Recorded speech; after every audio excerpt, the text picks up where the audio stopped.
फिर के बताती हूँ, अचानक से ऊपर अटैक करती है और क्या होता है उनका रिएक्शन, ये मैं बताना चाहती हूँ।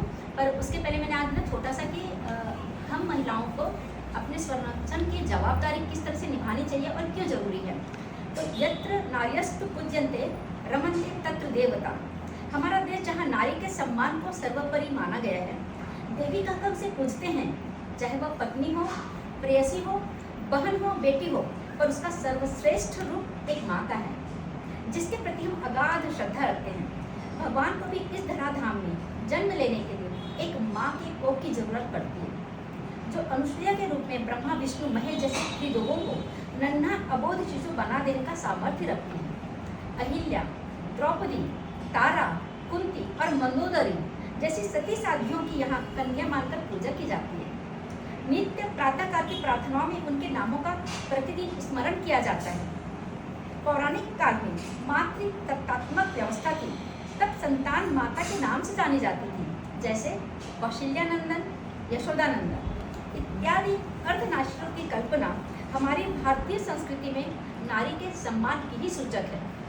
पौराणिक काल की विदुषियों में गोमाला, घोषाल, सूर्या, अपाला, विलोमी, सावित्री, यमी, श्रद्धा, कामायनी, विश्वम्भरा, देवयानी जैसी अनेक विभूतियां हुई है।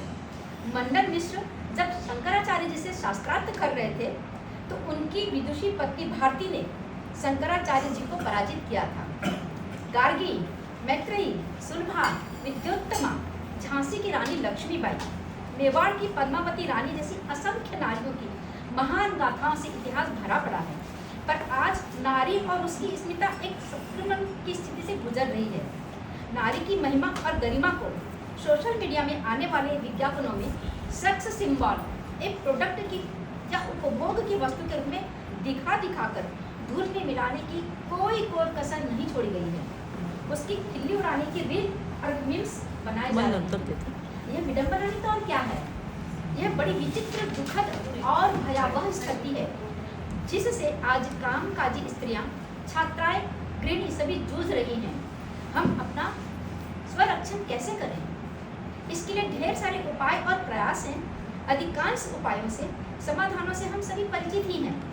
कभी भी अराजक शक्तियों के द्वारा हमारे सामने विपरीत परिस्थितियां आए, तो सबसे पहले तो हमें क्या करना है? शोर मचाना है। अपने लंबे नाखून और बाजार में एक पेपर स्प्रे मिलता है, वो हमेशा एक पर्स में साथ में होना चाहिए। ऐसे बहुत सारे ऐसे साधन उपलब्ध हैं, गूगल और यूट्यूब में हम वो देख सकेंगे। पर आज मैं आप सबको प्रैक्टिकली किस तरह से हम उस चीज़ का, उस मौके का अंदाज़ा लगाकर अपने अंदर की पूरी ताकत, पूरे कॉन्फिडेंस, पूरे स्वाभिमान के साथ में अपने आबरू की इज्जत, अपनी रक्षा कैसे करनी है, इसके लिए कुछ छोटे छोटे टिप्स हैं जो मैं आप सबको देने वाली हूँ।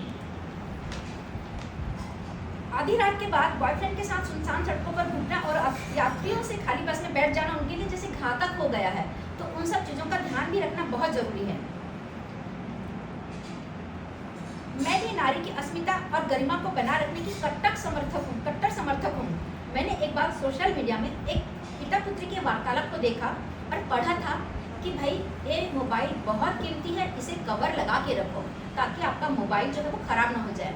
तो फिर हम और हमारी इज्जत, यह भी तो एक बहुत ही महत्वपूर्ण हिस्सा है हमारी ज़िंदगी का, तो हम इसे क्यों ना सहेजें, क्यों ना संभालें। तो आइए मैं आपको बताती हूँ कि हमारे जो दैनंदिन पर्स में भी कभी ऐसा मौका आता है कि हम मतलब आसपास की परिस्थितियों को भांपने के बाद में कि शायद हम पर कभी भी संकट आ सकता है, तो ऐसी कौन सी चीज़ें हैं जो हमें अपने साथ में रखनी चाहिए और हम उसे उपयोग में ला सकते हैं। तो यूजुअली हम अपने पर्स को लेकर चलते ही हैं। तो देखिए, इसमें मैं पर्स में अपना ये कार्ड रखती हूँ, ये बहुत नुकीला है। तो यदि आप पर कभी कुछ ऐसा मौका आया, तो यहाँ पर हमारी एक कैरोटीन खटाक्स ऐसा किया तो एकदम सामने वाला बिल्कुल घबरा जाएगा और ये बहुत तेज़ धार है ऐसे टाइम पर। या फिर आपके पास में क्रेडिट कार्ड तो पर्स में रहता ही है, ये कंघा है। बाल बनाने के लिए तो हम इस्तेमाल करते ही हैं, पर यदि ऐसा कोई मौका आया और आपने उसी समय ये जो है ना, इसके वजह से सामने वाला व्यक्ति डर जाएगा, क्योंकि ये दिखता तो सादा सा पंजा है, पर इस्तेमाल यदि जोर से किया जाए तो ये आपका एक वेपन बन सकता है।